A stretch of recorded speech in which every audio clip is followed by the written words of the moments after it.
আজি মোৰ সোণালী মুৰ্গী পোৱালিখিনিৰ 10 নম্বৰ দিন আৰু 10 নম্বৰ দিনৰ ৰাতিপুৱা এতিয়া 7:30 মান বজাত দানা আৰু পানী দি দিছোঁ। দানা আপোনাৰ মুৰ্গীখিনিক আধা ঘণ্টামানৰ আগতে দি দিলোঁ আৰু পানী এইমাত্ৰ দিছোঁ। পানীত আপোনাৰ পানী চাফা কৰিবলৈ ৱাটাৰ চেনিটাইজাৰ আৰু তাৰ লগতে ভিটামিন বি কমপ্লেক্স আৰু লগতে নহৰু 2 ফুটা আৰু প্ৰতি লিটাৰ পানীত 1 ফুটা নহৰু দিলেই হৈ যায়। মুৰ্গী পোৱালিক নহৰু খুওৱাৰ অভ্যাস কৰিব লাগে সৰুৰে পৰা, সেইকাৰণে ৰাতিপুৱাতে নহৰু পিচি পেলাই দি দিছোঁ। আৰু ব্ৰুডিং টেম্পাৰেচাৰ বুলি ক'বলৈ গ'লে 31 ডিগ্ৰী 32 ডিগ্ৰী চেলচিয়াছ হৈ আছে আৰু ব্ৰুডিঙৰ বাহিৰত টেম্পাৰেচাৰ 25-26 ডিগ্ৰী হৈ আছে।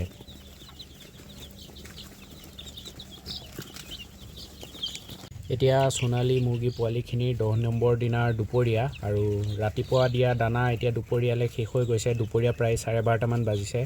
দানা দি দিছোঁ আৰু পানীও খাবলৈ দি দিছোঁ। পানীত এতিয়া বৰ্তমান একো দিয়া নাই, সুদা পানী দিছোঁ আৰু লগত খালি পানী চাফা কৰা ৱাটাৰ চেনিটাইজাৰ দি দিছোঁ আৰু লগতে অকণমান ORS গোটেইকেইটা বাচনতে অকণমান মিলাই দিছোঁ, যাতে অত্যাধিক গৰম হোৱাৰ কাৰণে মুৰ্গী পোৱালিখিনিৰ যি আপোনাৰ মিনাৰেলৰ অভাৱ হৈছে সেইখিনি যাতে পূৰ কৰিব পাৰে।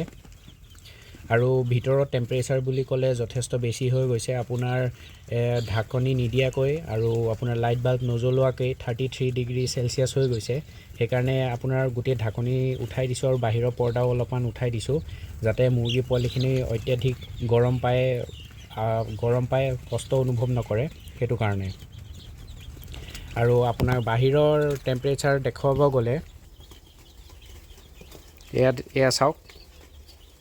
আজি মোৰ সোণালী পোৱালিখিনিৰ 10 নম্বৰ দিন আৰু 10 নম্বৰ দিনৰ এয়া আবেলি আপোনাৰ দানা দি দিছোঁ আৰু পানী শেষ হৈ যোৱাৰ কাৰণে পানীও দি দিছোঁ আৰু পানীৰ লগত আপোনাৰ ভিটামিন বি কমপ্লেক্স যিটো MB-প্লেক্স বুলি কয় সেইটো দিয়া গৈছে আৰু লগতে পানী চাফা কৰিবৰ বাবে আপোনাৰ ৱাটাৰ চেনিটাইজাৰ দিয়া গৈছে।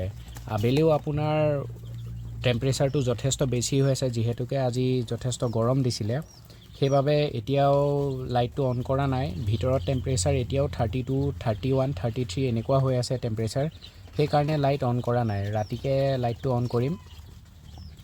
আৰু অহা কাইলৈ আপোনাৰ মুৰ্গী পোৱালিখিনি 11 নম্বৰ দিন হ'ব আৰু 12 নম্বৰ দিনত IBD ভেকচিন দিম ইহঁতক, যাৰ কাৰণে অহা কাইলৈ পানীত কোনো ধৰণৰ মেডিচিন ব্যৱহাৰ নকৰোঁ, সুদা পানী দিম।